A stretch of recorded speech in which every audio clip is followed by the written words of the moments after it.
Typically, I have already researched where I'm going. So part of how I prepare, especially pre-pandemic, was being able to do a test run. So if it was a place where I'd never been before, I would take the bus, do a dry run to make sure I know where I'm going, to make sure I know the layout, and to make sure that I can get there with my wheelchair. Now, if I didn't have time to do a dry run, I have the 1 hour waiting rule, which is make sure that if the assignment says be there at 10 o'clock, make sure that you're there by 9, just in case something happens and just in case the bus breaks down or something happens.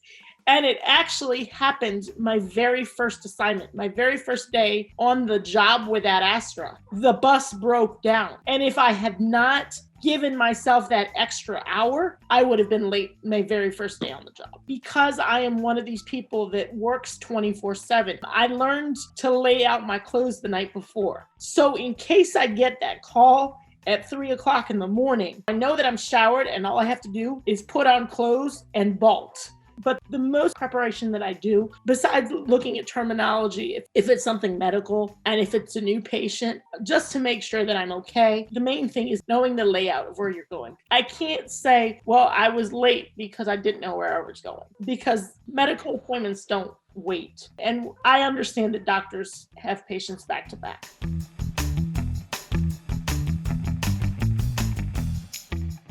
There's always anticipation, because even if you know this patient, even if it's a repeat appointment, for me, there's always anticipation of getting there on time, knowing that I'm prepared, knowing that I have everything I need. So the day starts out, I make sure, again, that I know where I'm going. And then I get there, and the most important thing is patience, because you know that you're going to have to wait. So typically I have a book with me in case I need to wait. So I wait for the patient. And then, you do the assignment. Part of what I try to do is not schedule back to back. It doesn't happen so much now because we're not in person, but I get there, I see the patient, and then I make sure that the patient has everything they need. I don't separate myself from that patient until I make sure that they are out the door and they're on their way home.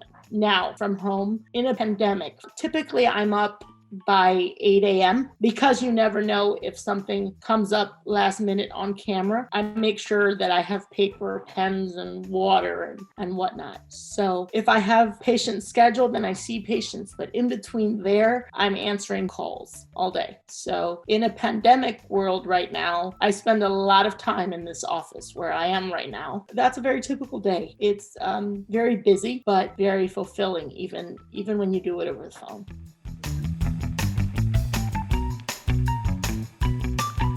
At the beginning, when I started with Ad Astra, I got called at 3 or 4 o'clock in the morning, and I was told it was a birth, but it said the assignment was only going to be an hour. So I assumed, okay, baby's already been born and all's good, and mom probably just needs, questions answered and whatnot. So I get there and she's alone. She's got nobody with her. She's completely alone and she's going through pain. And I walked in and the relief on that lady's face was palpable. And I didn't ask why. I said, "How are you?" She started talking to me about her family and I let her talk. And about 45 minutes into us waiting, the nurse walks in and says, "Are you going to be with her in the OR, in the operating room?" I said, well, yes, if you need me, absolutely. And so she said, "Oh, get suited up. You need to wear, scrubs and all the jazz." And so we did. We went into the operating room and there were about 6 medical professionals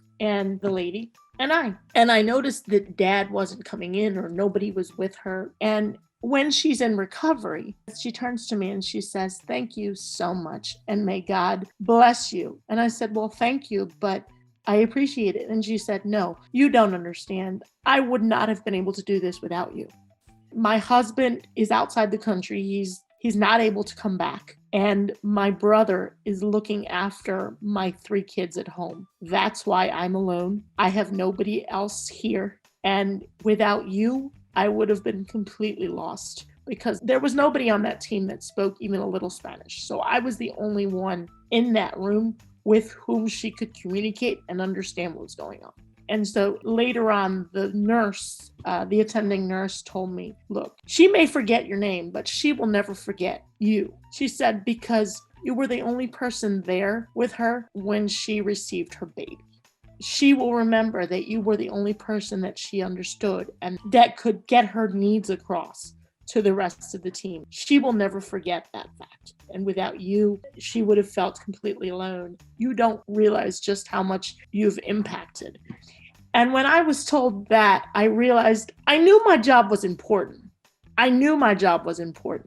But I didn't realize just how much impact our job has as interpreters. We are the voice of these people who don't have a voice. I won't forget that, because that was the moment that I realized just how much impact we can have and just how much impact our words and our presence can be in the life of somebody who needs help and who many times doesn't get that help or gets discriminated because they don't know the language. And being someone who's disabled, I've been through bullying. I've been through discrimination. And so knowing that I can stop discrimination in a certain sense because they don't have to feel like they're not going to be understood, to me, that's impactful. I wouldn't change that at all. And that was the moment where I realized it. There are moments that change your life.